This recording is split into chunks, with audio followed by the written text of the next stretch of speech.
Hello, thanks for tuning in to our panel on current research on fakes, misinformation and fact-checking. My name is Bente Kalsnes and I'm an associate professor at Christiania University College in Oslo, Norway, and I have the pleasure of moderating this panel today. I'm part of the research project SCAN, Source Criticism and Mediating Disinformation, and we are cooperating with the Global Fact 7 on this academic track. The SCAN project will identify the main challenges related to the ways in which technology and platforms affect the distribution of disinformation in public spheres and ways to detect and counter it. And we have a call for paper in digital journalism right now with the title Fighting Fakes, News Publisher, Fact Checkers, Platforms, Companies and Policymaking. Check it out if you are working on related topics. In this session, we will hear from 5 exciting researchers and I will introduce them one by one. And all their video of their presentations are available on the Global Facts websites, and maybe some of you have seen them already. In this session, we'll talk more about their work and findings. And in the first part of the session, we will hear from 3 researchers, and then we'll have a change of scene and we will get 2 new researchers in. The researchers are based in the UK, US, Namibia and Estonia, so we are dealing with a whole set of different time zones. And they will talk about issues such as the role of fact checkers, quizzes, efforts to monitor health misinformation, and journalist skills. During the session, feel free to post comments and questions on the hashtag, and I will try to integrate them in our talk at the end of each session. And first, I would like to welcome Jessica Collier, who is a research fellow at the University of Texas at Austin, who will talk a bit about her research project, Testing Knowledge to Battle Misinformation, how quizzes can improve people's memory of fact checks. So Jessica, could you please tell me a bit about yourself and your research? Sure, thank you. It's wonderful to be here in this virtual setting. I'm Jessica Collier. As Bente said, I'm a PhD candidate in the Department of Communication Studies at the University of Texas at Austin and a research associate with the Center for Media Engagement there. I'd like to give a quick shout out to my co-authors on this project, Lisa Fazio and Ranak Pillai, who are with the Building Knowledge Lab at Vanderbilt University. My work at the center has been tackling issues related to how to improve the likelihood that people engage with fact checks, particularly those on social media, how we can make sure that they walk away with accurate beliefs and knowledge related to false content. And our project today deals specifically with quizzes. So I'm sure all of you have encountered a news article at some point that has a multiple choice quiz embedded somewhere in the article. And our project for Global Fact was looking at how we can use quizzes as a means of increasing engagement with fact checks, as well as using them as a mechanism to help readers improve their memory of the content of the fact check, even a week after reading it.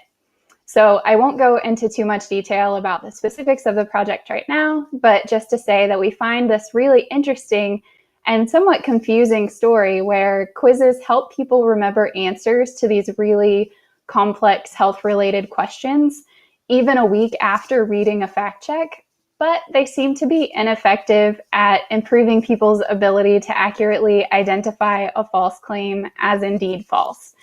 Our research is going to disentangle this moving forward, and I look forward to chatting more and taking your questions in just a bit.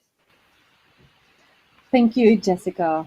I really enjoyed learning more about your research. Now, I would like to introduce Scott Hale, who is the Director of Research and Senior Research Fellow at the University of Oxford. And he's going to talk about their research project, Monitoring Health Misinformation, an early detection methodology for fact checkers. So, Scott, can you please tell us a little bit about yourself and your research? Of course. Thank you, Bente. So yeah, I'm Director of Research at Medan, a nonprofit that builds technology for global journalism, and senior research fellow at the Oxford Internet Institute, University of Oxford. And I guess this research project, in a way, spanned that sort of practice to industry, practice to academic sort of spectrum. Was working with excellent co-authors from the Harvard School of Public Health, Jenna Sherman, Midan's program director for the Digital Health Lab, Nat Gines, and Ashkan Kazumi at the University of Michigan in computer science. And this was all done in 2019. We had no idea that health would be such a hot topic as we stand here today. But even without the pandemic, there are thousands of health conversations that are happening every day online. And so this work was very much an idea to think about how could we give a bird's eye view to health practitioners, to journalists, fact checkers, to be able to sort of keep a finger on the pulse of the conversation that is happening online, and to identify meaningful shifts that occur. We had the hypothesis that some of those shifts would correspond to misinformation, and indeed some do. I would say many don't, in fact, in what we've found, but they're nonetheless, I think, useful in order to engage and understand what people are discussing online, to make note of, oh, there's this big event that's happening, or there's this other development, and all of a sudden people are talking about a health word in a new context, in a new way. And that's what we pursued in this paper by developing natural language processing methods and extending semantic change. So look forward to the questions as well. Thank you. Thank you, Scott. And now we are turning over to Mare from the Namibia University of Science and Technology, who is a senior lecturer, who's going to talk about his research project, Verifiers of Last Resort, Information Disorder and Fact-Checking Organizations in Africa. So, Admir, could you tell us a little bit about yourself and your research, please? Thank you so much, Bente, for having me here. Basically, my name is Admaya Mare. I'm a senior lecturer at the Namibia University of Science and Technology. This particular project that I'm presenting here is just an offshoot of a project that I'm already working on social media, misinformation, and elections in Kenya and Zimbabwe. So essentially, the crux of the matter in terms of this particular research is to understand the role that fact-checking organizations are playing within the fact-checking ecosystem. So essentially, in many ways, this particular research tries to look at what is the role of fact-checking organizations in terms of actually fact-checking fake news related to politics, for example, not really related to health information, for example, like the pandemic right now that we're dealing with, which is the coronavirus. So essentially, it builds on again a database in terms of actually doing interviews with journalists that are within this ecosystem of fact-checking organizations. Here I'm talking about Namibia Fact Checker. I'm also talking about Africa Check, and also talking about Zimbabwe Fact, which is also another fact-checking organization that is based in Zimbabwe. So basically, this particular research tries to problematize in terms of all these internal and external publics within these fact-checking organizations, to say what exactly has been happening, to what extent have these fact-checking organizations been effective in terms of stemming the spread and also the production of viral claims that have swept through the social media platforms, especially in the African context. And again, the other issue that it tries to problematize is also tries to problematize the bias that has been there in terms of fact-checking organizations, where they focus more on viral claims and also ignore those that they consider to be not viral claims. So at the end of the day, what you tend to see being debunked are viral claims, but other claims that also have got very serious societal impact and also challenge are being ignored, and that also raises serious problems going forward in terms of the role that fact-checking can actually play in this kind of environment where we find so many disinformation actually being spread right now, especially in relation to coronavirus. But again, the other issue that it also problematizes the issue around of fact-checking organizations pretty much coming in late as post moderation kind of, fact checkers, rather than focusing on pre-production. And again, there I actually argue that there is need for a collaboration between, for example, newsrooms and fact-checking organizations, so that even at the level of production of some of the news, the fact-checking organizations can actually be involved in that process, so that again, we can be able to stem the tide that we have seen. And again, here I'm talking about in a context where in Africa we are dealing with information poverty, but we are also dealing with information overload, especially on social media platforms. And this creates a serious situation in terms of actually creating even a misinformed citizenry, but also even a disinformed citizenry, if I have to use that particular word. So I look forward to questions with relation to this particular study that is still ongoing. As I have said, it's an offshoot from a project that I'm already working on. Thank you, everyone. So now we brought all together, and we're going to have a discussion before we open up for questions from the audience. So I would like to continue a little bit on what you said, Admira. You talked about how to select what type of information to check. And sometimes the fact-checking organization mainly focusing on viral stories, while neglecting other but equally important stories. What kind of criteria do you think are important when selecting what to fact check?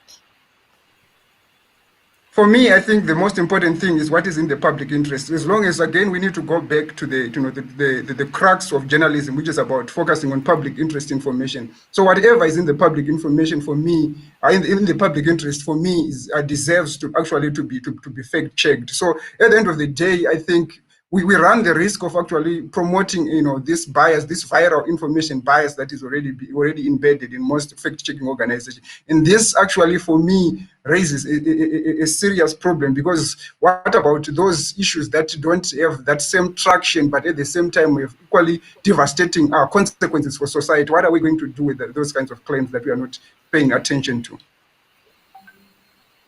Thank you, Admira.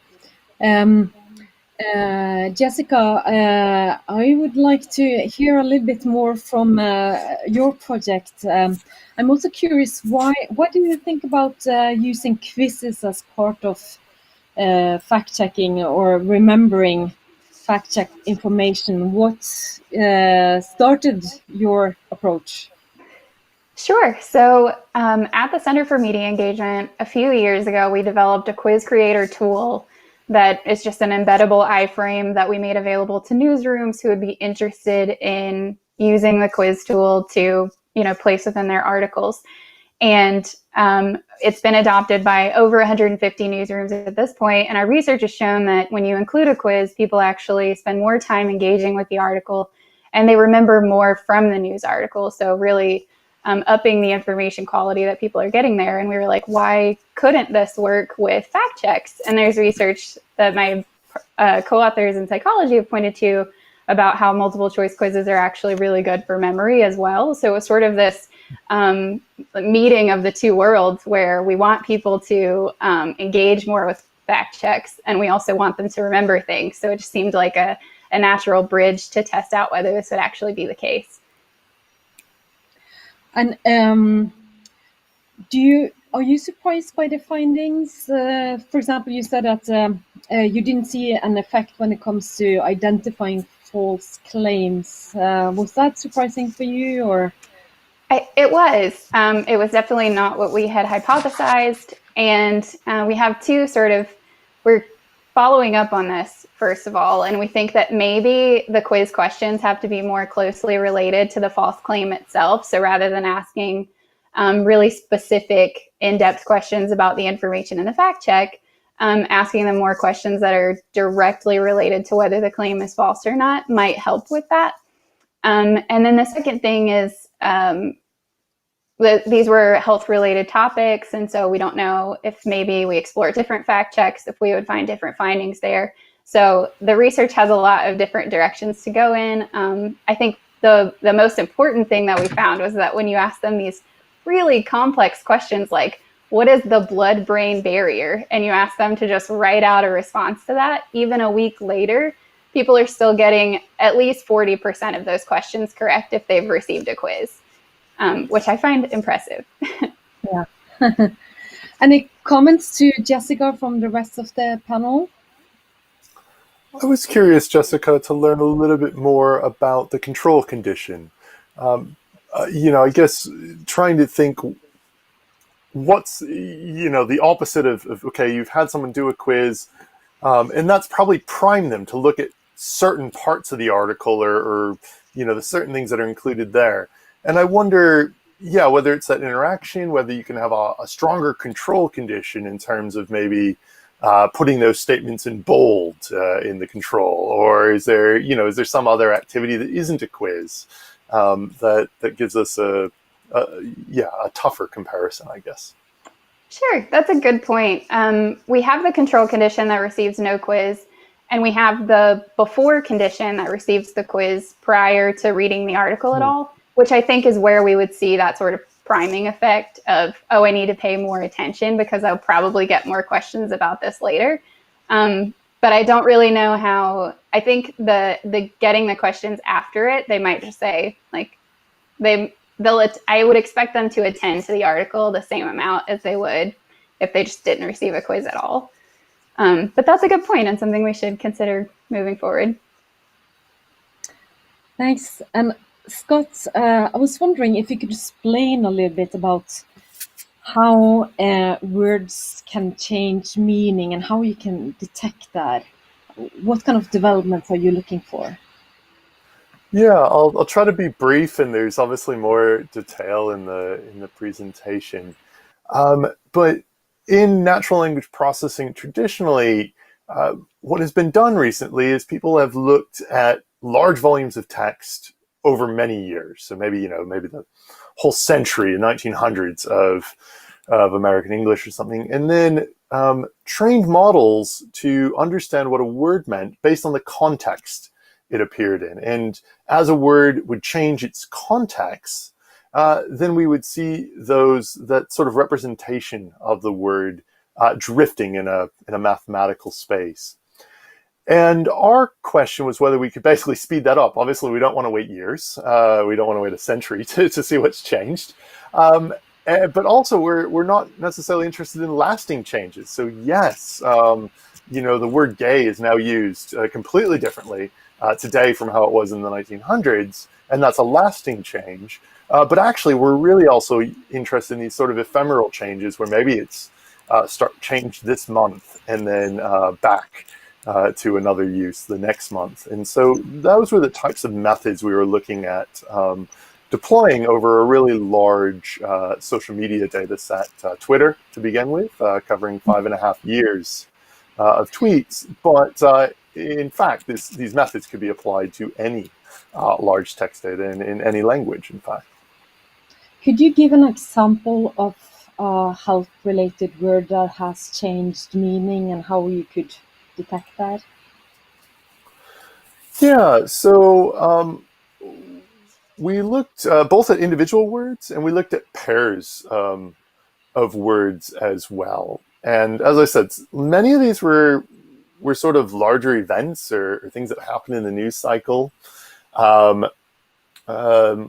Let me maybe take flu and hid was a pair where we noted there was a month that it talked about extremely differently, and these two were much more associated with each other than they had in all the surrounding months. And if you dig into it at the end, there was basically a plane crash where a pilot was ill, maybe had symptoms of the flu, and hid this from his employer. And so that's the sort of large-scale thing where we could see all of a sudden, okay, there's real interest in this word, not just volume, but all of a sudden, okay, it's being brought into the neighborhood of another word in our vocabulary. I think in that instance, there actually wasn't any particular misinformation around it, but in other cases, flu and remedy, for instance, there was clear misinformation in that discussion. Admira or Jessica, any comments for Scott? Yeah, in looking at these, word changes, are you able to look at whether opinion leaders or like journalists or elites are the ones sort of driving that versus the public is generating these sort of associations on their own? It's a great question. We didn't look at that. I think, next steps, always more to do. These were reflective of, where the broader conversation was going based on a random sample of all of Twitter in English in this case. Mire, do you have any comments? Not at the moment. You can proceed. I'll say something when I have the question. Okay, good. I'll ask you a question, Admira, because in your presentation you also talked about some of the problems when it comes to limited resources, both when it comes to technology, money, skills, and I was wondering if you have any ideas of how this can be improved when it comes to the spread of misinformation and disinformation. Yeah, so one of the things that I was trying to raise in that particular paper was to say that, if you look at the spread and also even the production of, these information disorders, whether we call them misinformation or disinformation, is that especially in the African context, you have to see it within the context again of digital, illiteracy, some kind of illiteracy that is actually also fueling it. So people somehow, circulate it with unknowingly that they are actually doing it, or even they actually forward it unknowingly before they know that actually they are doing that kind of thing. So that raises also very serious issues in terms of what kind of digital literacy initiatives are required to be able to deal with that, especially in African context. And I've seen that, some fact-checking organizations, for example, ZimFact and also Africa Check, especially in Nigeria, they have started having campaigns around digital literacy initiatives, especially in schools and also in universities, so that they can also help students to actually know how to fact-check stories before they can actually circulate within their own WhatsApp groups or even social media platforms. So I think that's the way to go. I think that would certainly help. But I think we need something more than that, because only fact-checking at the level of fact-checking organizations alone, probably the problem that I've also seen, especially in the African context, that yes, a news story can be debunked, or even a claim can be debunked, but it will not travel, and also it will not go viral. The fact-checked news would actually not, be as viral as the initial story, and that also creates a lot of problems, because at the end of the day, people who don't get the debunked information will still hold on to that initial story that they had in the first place, and that is the problem that we are seeing, especially in the African context. Thanks. I'm interested. Yeah. Go ahead, Scott. Mire as well. Sorry to jump in. Yeah, but just in terms of the role of fact checkers within traditional media organizations as well. I mean, I'm not an expert on this, but my understanding is that some of the first fact checking work was actually teams within the traditional media, and I'm wondering the extent to which you're seeing that happen in the context you studied.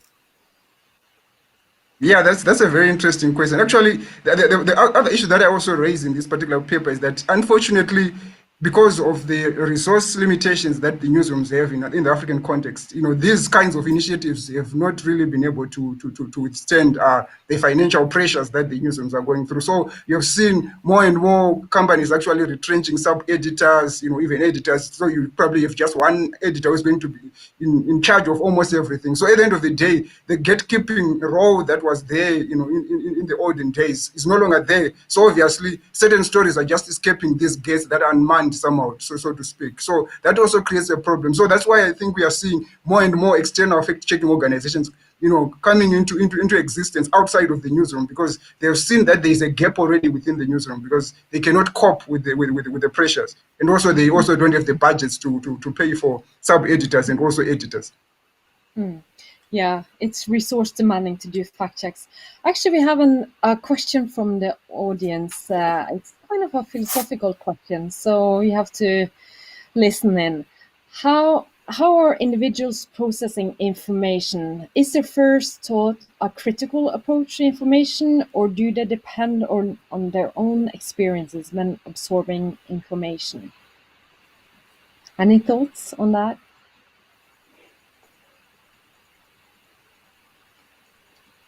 I'll take this. I think it depends on their motivations for seeking out information. So depending on the space that they find themselves in, if they're just scrolling on social media, I think probably no, they're not critically approaching that information at all. And then secondly, I think related to do their own pre-existing sort of beliefs affect that? I think yes. I think especially if they're processing political information or something where they probably have a strongly held opinion already, then maybe they are critical of it, but with that sort of political lens to things. But I'll let someone else take this. Thanks. Anyone else? I think your research, Jessica, probably speaks most to that. Okay, here's another one from the hashtag. Thinking about a fact-checking quiz, would you be comfortable showing misleading content to measure whether people are capable of detecting what is true? I guess that is for Jessica. That is a great ethical question. Yeah. I will say in the quizzes that we used, we only asked about sort of the factual true content that was in the fact check itself, not, it wasn't sort of like quizzing people on whether it was true or false, but I have seen those in a lot of, popular news outlets. They'll say, like, can you identify whether these headlines are true or false? And I think giving that disclaimer ahead of time maybe makes that okay, because then people are actually interested in what's true or false afterwards. But yes, I would stick toward asking the more factual claims within the articles. I see. Anyone else? Do you have any thoughts about the ethical aspect of this?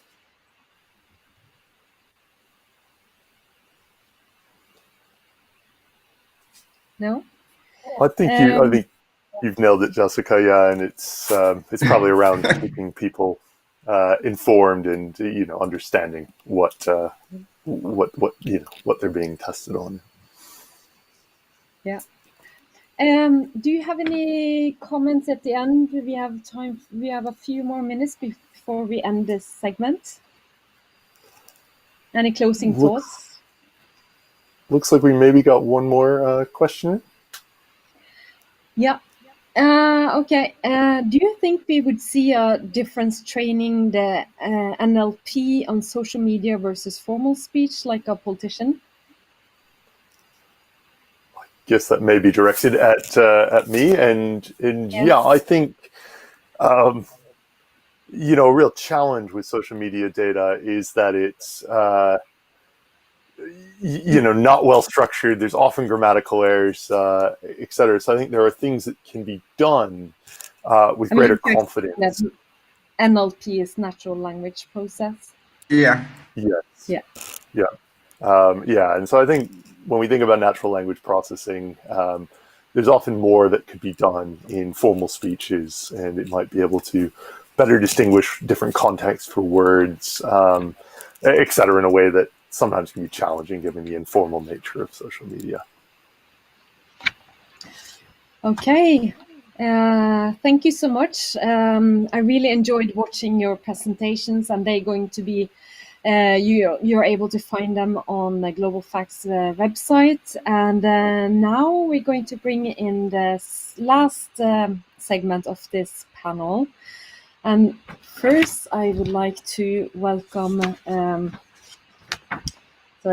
Thomas Kent, Adjunct Associate Professor at Columbia University, who's going to talk about his research project, The Authoritarian Information Threat. Does fact-checking need to adapt?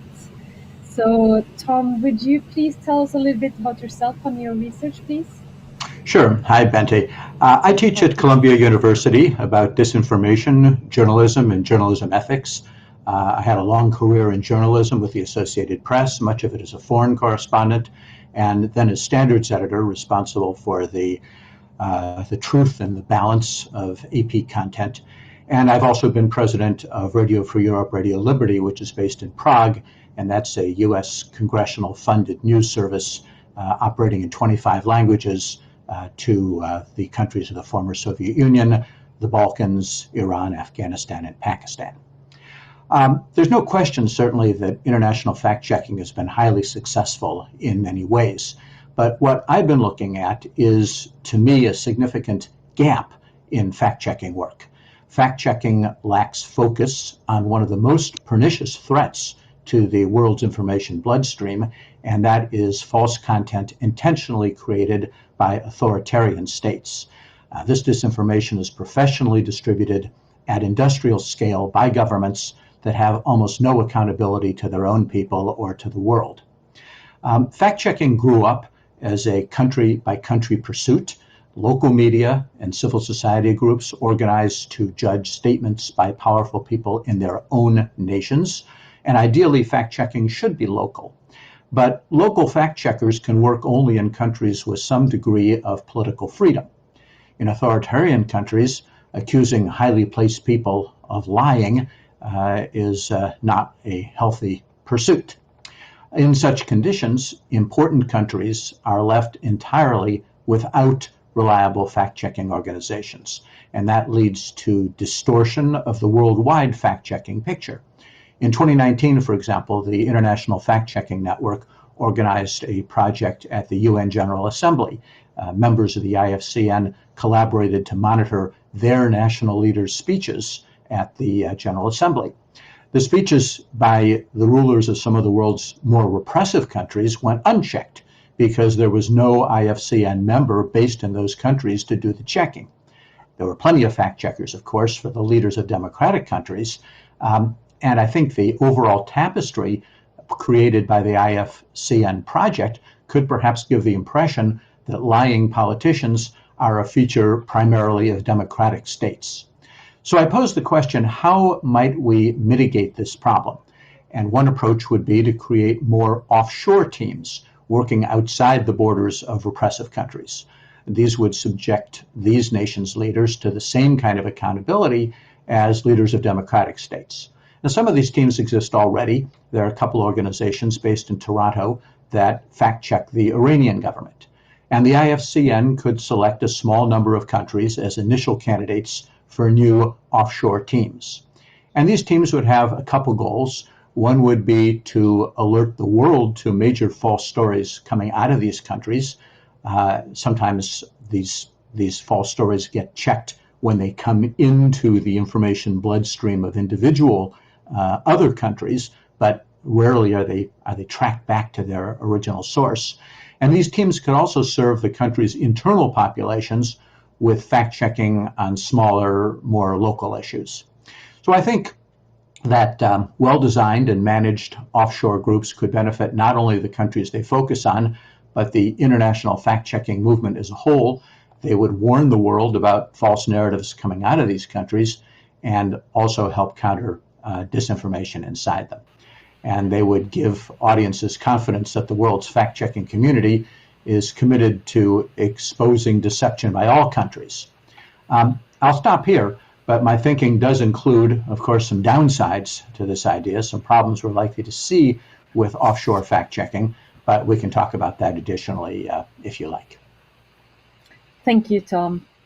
And now I would like to introduce Marju Himma-Kadakas, a postdoctoral research fellow at the University of Tartu in Estonia. And she will talk about her project, Sparing Time from Fact-Checking, Journalist Skills and Competences in Recognizing and Publishing False Information. So could you please tell us a little bit about yourself and your research, Marju? Hi, Bente, and hi, Global Fact. I'm Marju Himma-Kadakas. I'm a postdoctoral research fellow at Karlstad University in Sweden and also part-time research fellow at the University of Tartu, Estonia. My research is mainly in journalism studies. I'm specializing on journalistic skills. The study I presented here in Global Fact, I conducted with my colleague Ingrid Goyamets at the University of Tartu. And the study tests the journalist's abilities to recognize different forms of false information in everyday work situations. And to highlight some findings of the study, firstly, the information that looks trustworthy passes the journalistic filter more easily, since it enables to spare time, for example, from fact-checking. Secondly, journalists still rely on the expertise, honesty, and factuality of the source. For example, if it's a governmental office that publishes some piece of newsworthy information on social media, it must be true, and therefore needs no further fact-checking by the journalist. This is some examples that we had from our interviews with journalists. However, journalists tend not to use the skills to evaluate fake social media accounts and the manipulation of photos and videos, for example. And maybe thirdly, to highlight, there are no special skills that differ from usual journalistic fact-checking skills, but journalists, especially older and not, so to say, native social media journalists, tend not to recognize manipulated information. And therefore, the information passes the fact-check filter easily. We conducted the study in Estonian newsrooms on different platforms, but we plan to extend this to Sweden as well. And we have some ideas how to support newsrooms and journalists in fact-checking and in collaboration with fact-checking organizations, but we can discuss this further on this panel. Thank you, Jessica. Okay, so we'll go into the conversation, and I think I'll continue where you ended, Marju, because you had some really interesting findings in your project. And I was wondering if you have any thoughts about what is the reason for the low skills in visual verification among journalists? Why do they have problems detecting manipulated or false images? Well, it is hard to say what is exactly behind that, but one reason could be that it is quite new when we talk about, for example, deepfakes or manipulated visual information, for example, fake social media accounts that resemble very well to, for example, some official account on social media.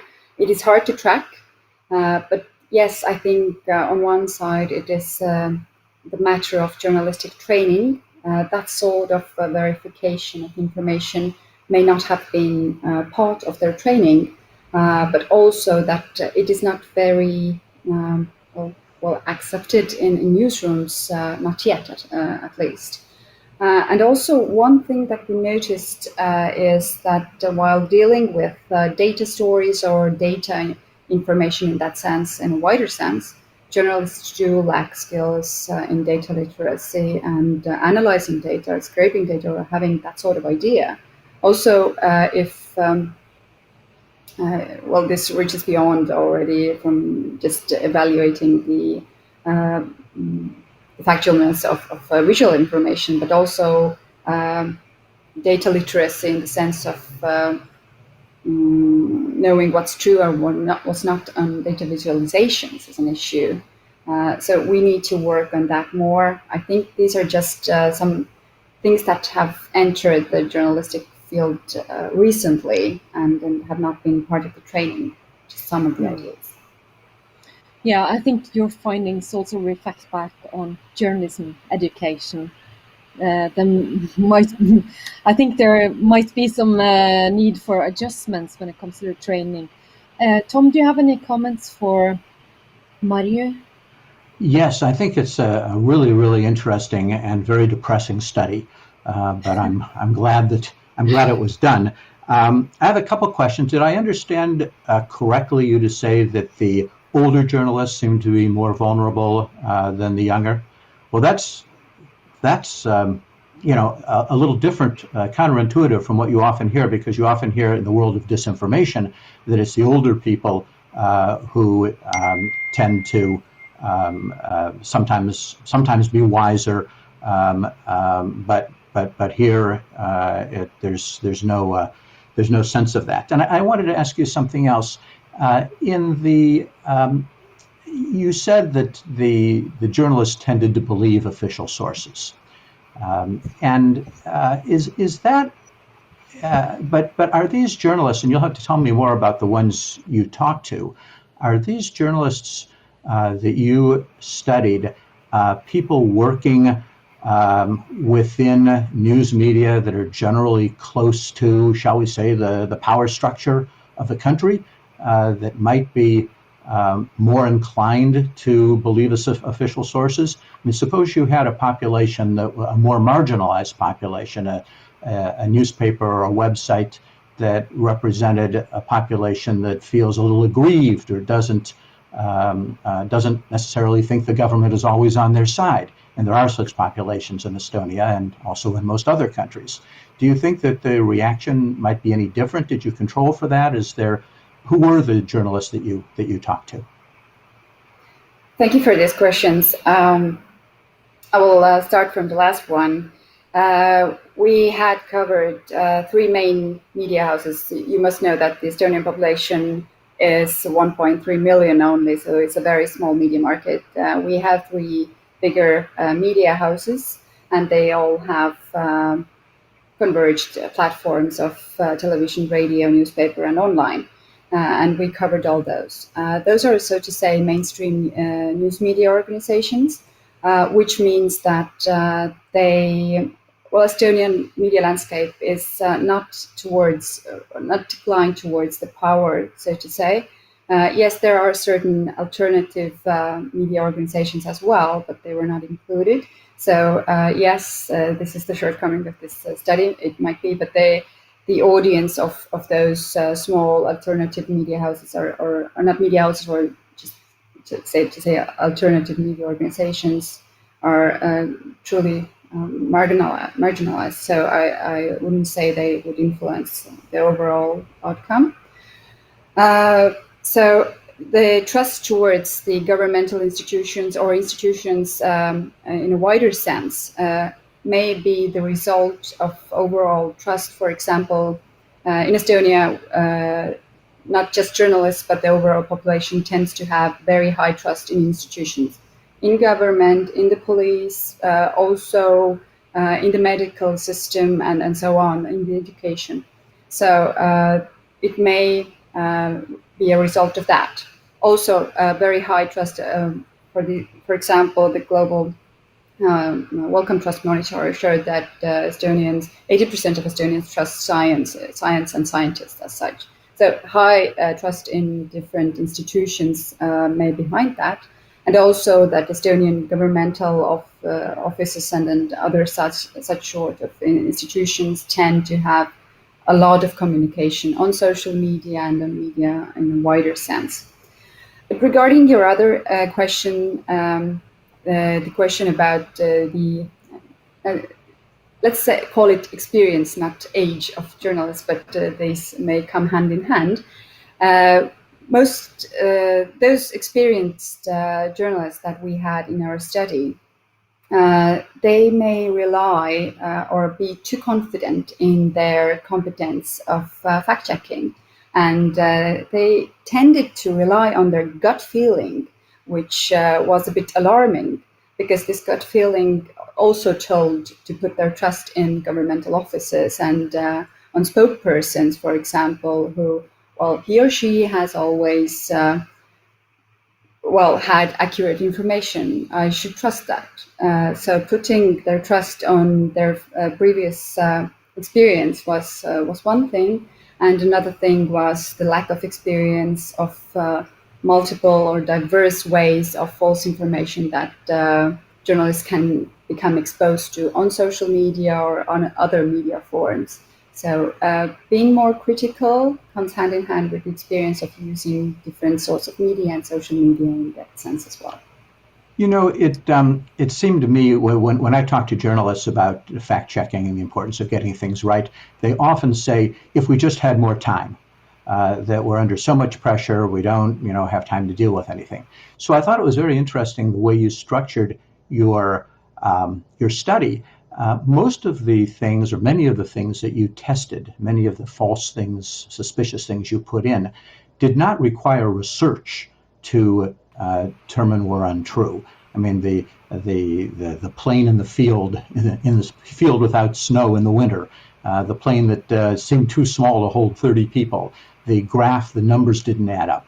I mean, this did not require hours of research to determine if it was true or false. I mean, obviously, if you want to check the origin of a photo, that requires, some time on the web to verify and so forth. But a lot of these things like numbers that don't add up in a graph, it scared me additionally. I mean, your whole study was terrifying, but it scared me additionally because these were not hard problems. These just required being sort of mentally on guard rather than requiring deep research. That just a cry from my soul. Do you have any reply, Marju? Yes, this study was done before COVID-19 hit us. We could have had also other examples that we had during the crisis. For example, some piece of information that was dispersed on social media by someone who was official in or close to presidential office, I guess. And the information was that Tallinn, the capital of Estonia, will be locked down. And this was published online and fact-checked later. And, well, this turned out not to be true. So there are some, that sort of examples how false information gets published. It is not often, but it happens, and it happens in critical situations. So it is alarming, and it should be. Yeah, this is what we have to deal with. Maybe it is something special to Estonia.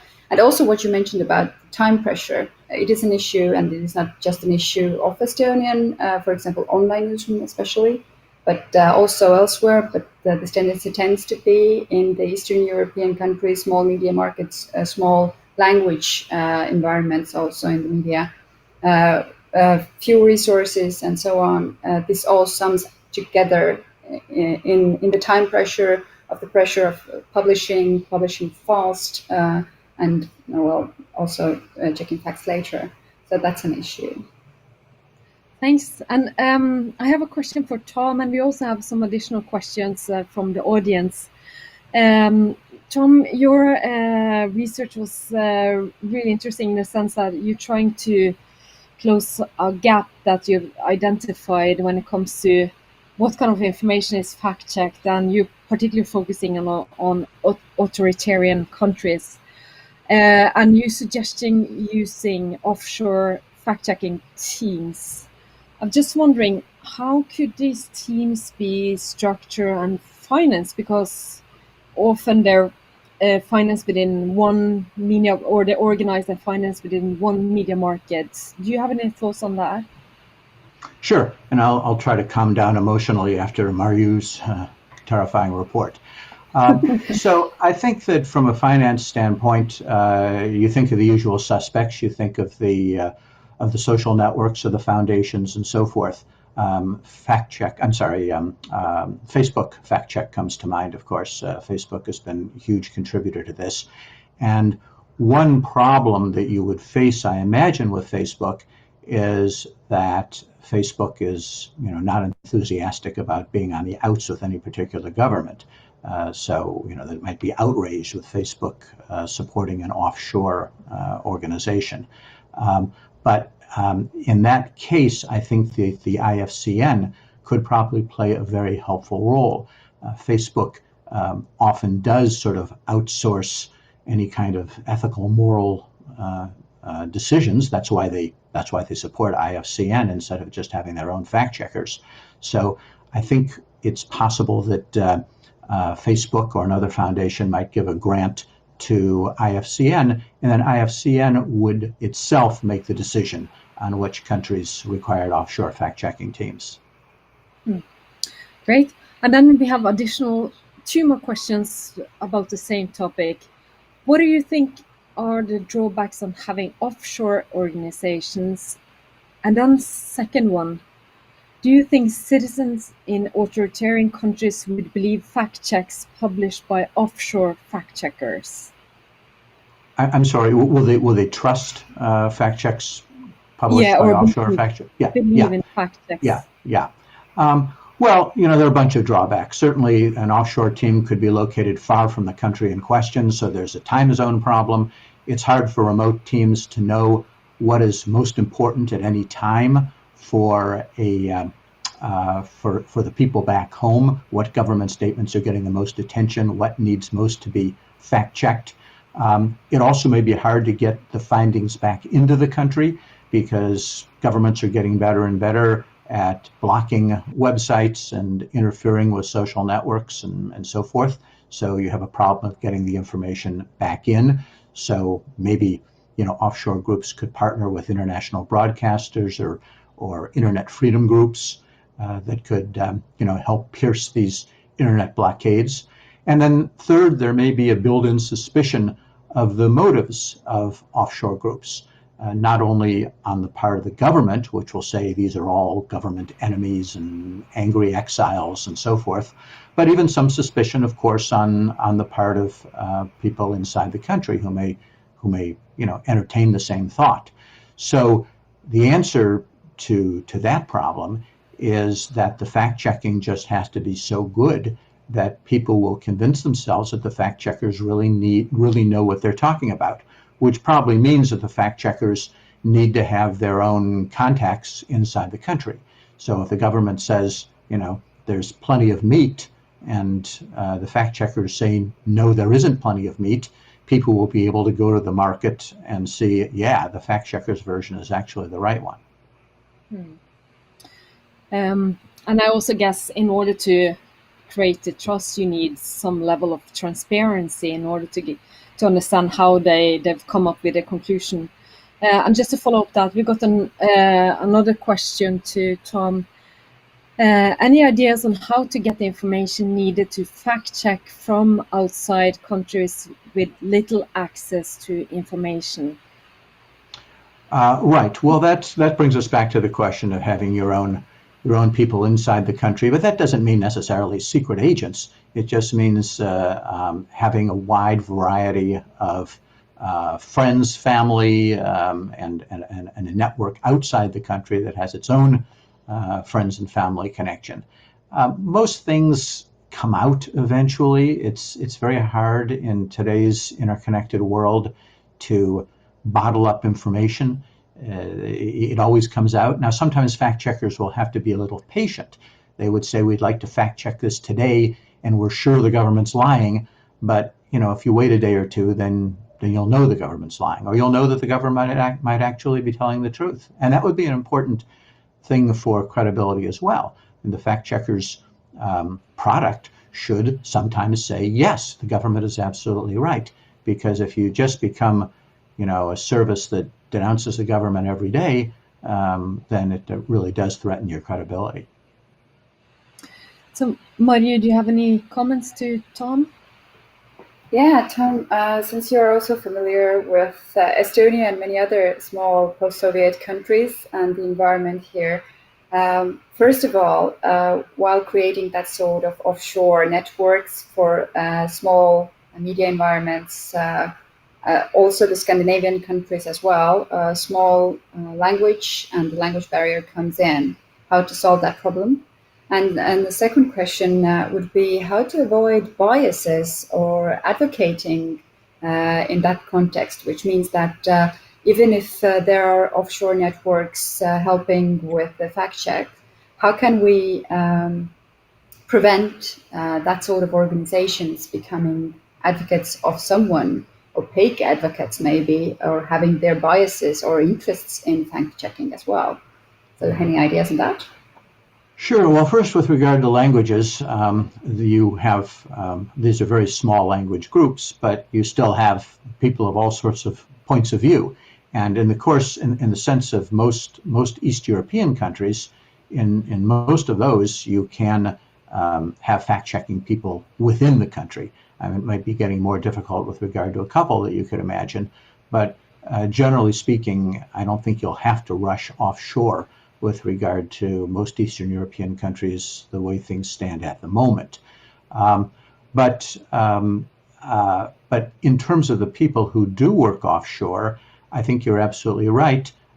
There is going to be a question of, have these groups, certainly the government will claim that these groups have been captured by anti-government activists, and indeed some of them may be, journalists or political figures who escaped with their lives from these countries, or would have been executed if they'd stayed. So, yeah, they might be a little suspicious of the government, but still, people like that can become professional. And there again, I think the IFCN could play a role. If there was a sense that the IFCN was in some way supervising these groups, certifying them, it's tricky territory, but the IFCN has not been afraid to have an ethical code and to prescribe certain ethical procedures. They could create advisory boards. The IFCN, you have to reapply for your IFCN certification and so forth. The IFCN is not above expressing opinions on fact-checking groups' work. So that might be an approach. I think all of this would be much harder without the IFCN. Thanks. Marju, I have one question to you. We're getting close to the end, but I wanted to ask you, based on your research and your survey of journalist skills, what do you think are crucial skills for journalists in order to be able to detect misinformation, manipulations in their work? Overall, these skills and competences do not differ from skills and competences journalists should use in everyday reporting anyway. But the context in which the information reaches the journalist, they need to, or maybe we need to help the journalist to reassess what sort of sets of skills to use in certain situations and how to recognize those situations.